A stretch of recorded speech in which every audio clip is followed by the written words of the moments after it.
Assalamualaikum warahmatullahi wabarakatuh. Alhamdulillah. Alhamdulillah hamdan katsiran tayyiban mubarakan fih kama yuhibbu rabbuna wa yardah. Wassalatu wassalamu ala nabiyyina Muhammadin wa ala alihi wa sahbihi ajma'in, amma ba'du. Ma'asyiral muslimin rahimakumullah. Qurratul ain, penyejuk hati, penghibur jiwa, atau permata hati. Sesuatu yang didambakan oleh setiap insan di dunia. Sesuatu yang diinginkan untuk memudahkan manusia selalu meraih kebahagiaan dalam hidup mereka. Tahukah kita, Allah Subhanahu wa ta'ala yang menciptakan manusia dengan sifat-sifat kemahasempurnaannya telah menjadikan sebab, telah menjadikan jalan yang sangat sesuai dengan kebutuhan hati manusia yang diciptakannya agar mereka bisa merasakan sebab yang menjadi kesejukan hati, yang menjadi penghibur bagi jiwanya. Allah Subhanahu wa ta'ala yang menciptakan kita, maka dialah yang lebih tahu tentang cara membahagiakan diri kita lahir dan batin, dan dialah yang maha kuasa untuk menjadikan penghibur jiwa, penyejuk hati bagi manusia. Allah Subhanahu wa ta'ala berfirman, "Ala ya'lamu man khalaq wa huwal latiful khabir." Bukankah Allah yang menciptakan alam semesta beserta makhluk di dalamnya, yang lebih tahu keadaan mereka, tahu memperbaiki cara memperbaiki mereka, tahu membahagiakan mereka lahir dan batin. Dan dia maha halus, maha lembut, lagi maha terperinci pengetahuannya. Di dalam ayat-ayat Al-Quran dan hadis-hadis Rasulullah SAW, paling tidak ada 3 gambaran tentang bagaimana seorang hamba bisa meraih atau mengusahakan bagi dirinya yang namanya kesejukan hati atau permata hati yang dikenal dalam istilah syariat dengan qurratul ain atau qurratul uyun, penyejuk mata yang kemudian turun ke hati.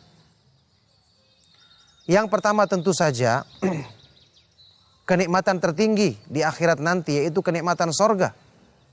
Kenikmatan yang Allah Subhanahu wa ta'ala jadikan balasan bagi orang-orang yang beriman.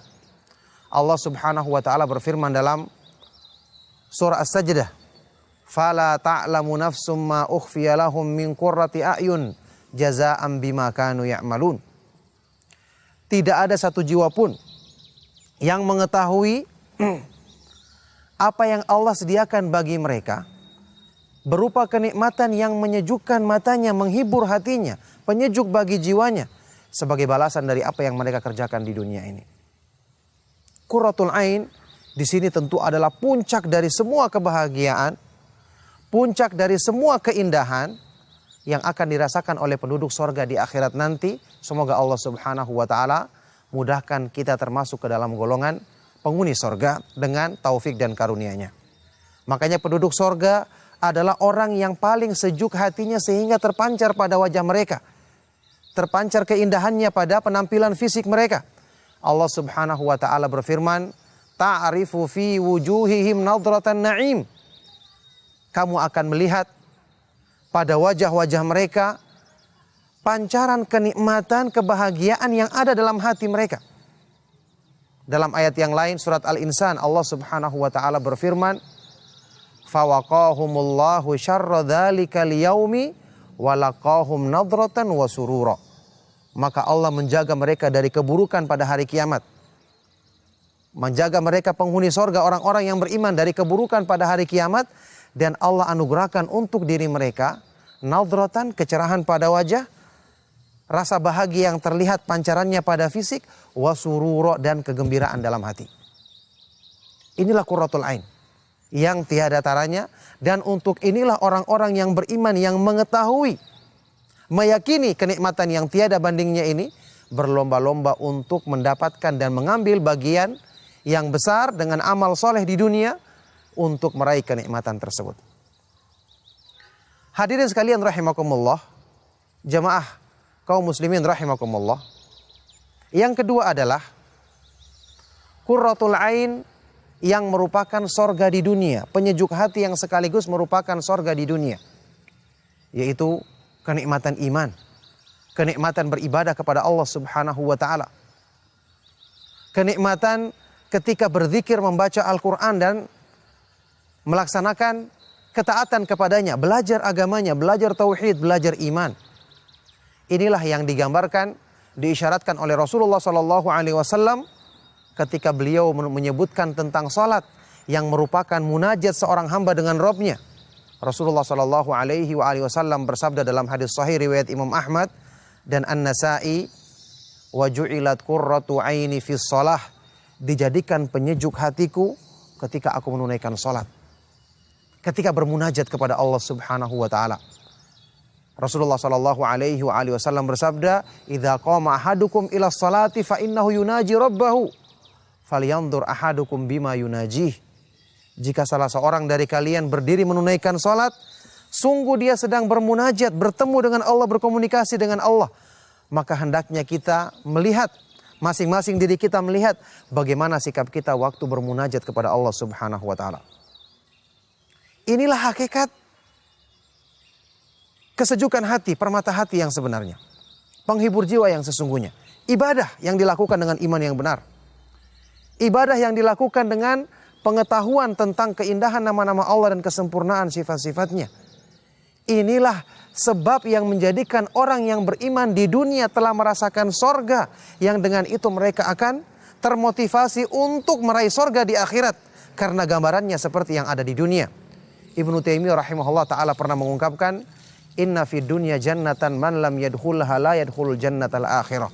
Sesungguhnya di dunia saat ini ada sorga, taman kenikmatan, kebahagiaan hati, kesejukan jiwa, yang barang siapa belum masuk ke dalam sorga di dunia ini, maka dia tidak akan masuk dalam sorga di akhirat kelak. Qurratul ain yang kedua. Kemudian qurratul ain yang ketiga adalah qurratul ain yang disebutkan dalam firman Allah Subhanahu wa taala tentang orang-orang yang beriman yang mereka ungkapkan dalam doa permohonan mereka kepada Allah. Dalam surat Al-Furqan, Allah Subhanahu wa taala mengungkapkan doa mereka, walladzina yaquluna rabbana hablana min azwajina wa dzurriyyatina qurrata a'yunin waj'alna lil muttaqina imama.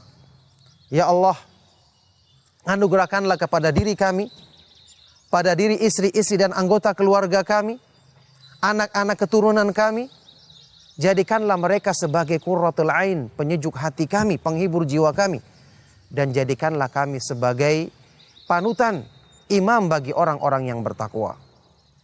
Artinya, orang-orang yang beriman setelah dia merasakan kesejukan hati dengan beribadah kepada Allah, mendekatkan diri kepada Allah, maka dia tidak ingin kenikmatan yang hakiki ini berkurang akibat dari orang-orang yang di sekitarnya. Orang-orang yang dicintainya tidak mendukung kecintaan tersebut.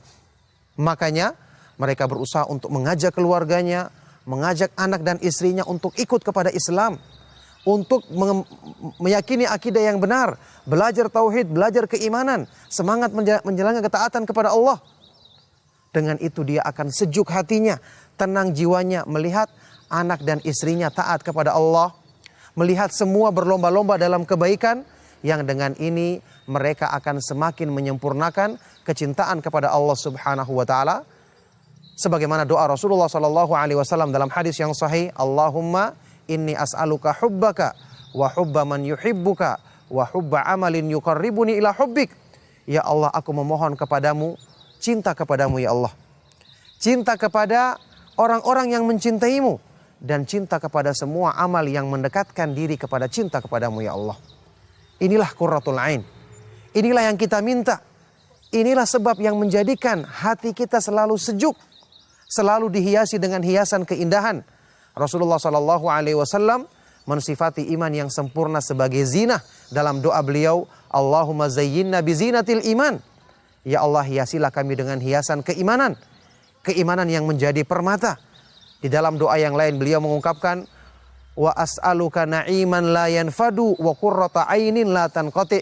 Dan aku mohon kepadamu ya Allah, kenikmatan yang tidak pernah putus, kenikmatan yang kekal abadi di akhirat nanti, dan qurratul ain, penyejuk hati yang tidak pernah terputus, yang didapatkan oleh seorang hamba di dunia dan di akhirat nanti.